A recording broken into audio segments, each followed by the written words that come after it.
South Africa and India are leading a push at the World Trade Organization to drop patent restrictions on COVID-19 vaccines. More than 100 countries say that would allow greater access to vaccine for developing nations. According to a campaign group called One, richer countries are hoarding excess doses, preventing poor nations from getting them. It's estimated the surplus of doses would be enough to vaccinate the entire adult population of Africa. Johns Hopkins University found nearly half of those who've been fully vaccinated so far were in the United States, and only 10 countries have been able to vaccinate 75% of their populations. The UN Secretary General Antonio Guterres says the inequality of the vaccine distribution is widely uneven and unfair. Famida Miller begins our coverage with this report from Johannesburg. 30 seconds, I want to swap that. It's been a year since the first COVID-19 infection was identified in South Africa. Since then, more than 50,000 people have died here and 1.5 million have been infected. While richer nations roll out vaccines, the program in South Africa has been much slower. No person, no country, and no region must be left behind. Another important step is to enable the transfer of medical technology for the duration of the pandemic. This will allow us to increase the production of COVID-19 vaccines and other medical products. South Africa and India are leading a movement to suspend the World Trade Organization's agreement on intellectual property rights for COVID-19 vaccines. But many high-income countries, including the United States and those in the European Union, have rejected the idea. They say waiving the patents would put off private investors and slow down scientific innovation. And existing regulations allow drug manufacturers to make their own deals with generic manufacturers. While some developing nations like Ghana, Ivory Coast and Lesotho have begun receiving their first doses through the UN-backed vaccine sharing scheme known as COVAX, many others in Africa are being left behind.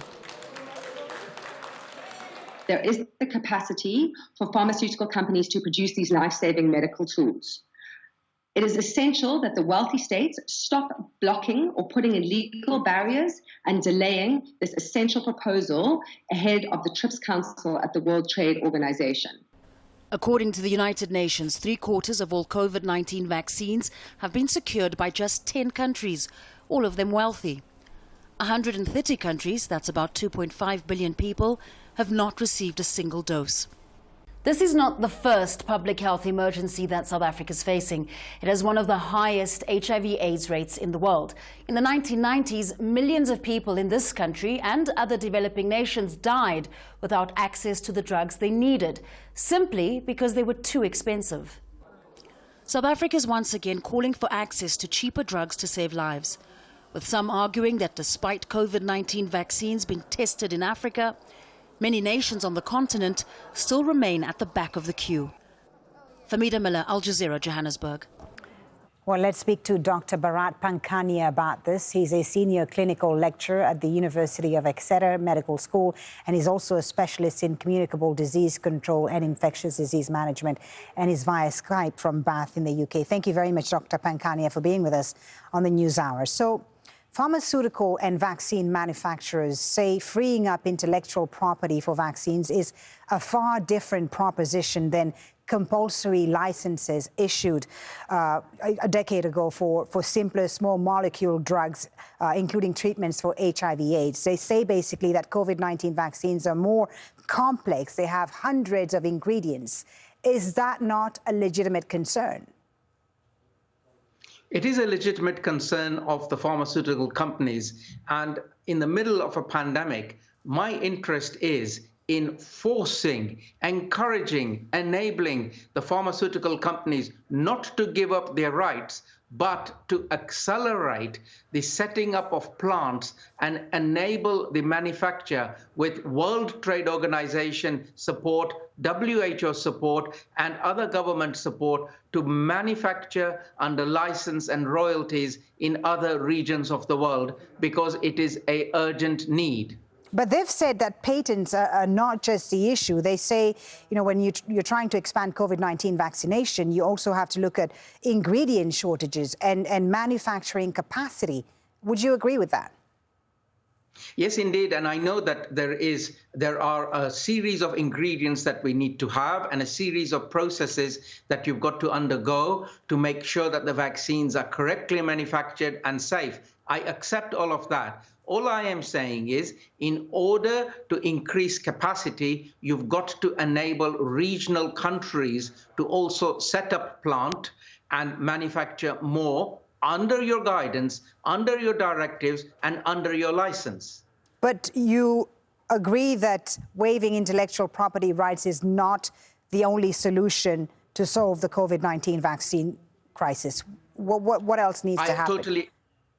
I totally agree. So what we need is cooperation and the will and the energy to say, yes, the manufacturing plants can be set up in distant parts of the world, and that we will supervise and make sure that all the processes that we use in our parent plant are also used in the secondary plants, and that the quality control is absolutely 100%, and that they will get royalties. And I hope that they will not ask for an arm and a leg in terms of royalties, but a fair exchange for humanity, because this is an urgent need. Because if we do not immunize at pace many people in Africa, for example, we may get variants emerging which could nullify, escape the vaccines that we're already using.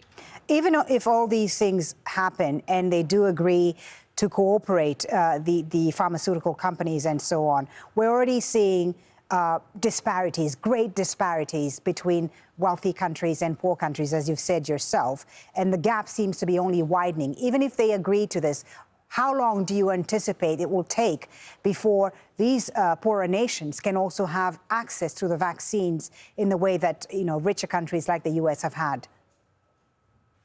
I'm so sorry to say that I think it is many months away, because even if we were to agree to set up plants and new manufacturing capacity, it takes at least 3 to 6 months to go into full production.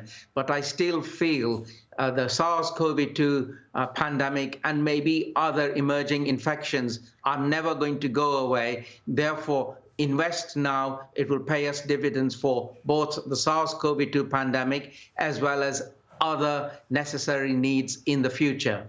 Dr. Bharat Pankhania, thank you very much for talking to us about this. Thank you for sharing your views with us. Thank you.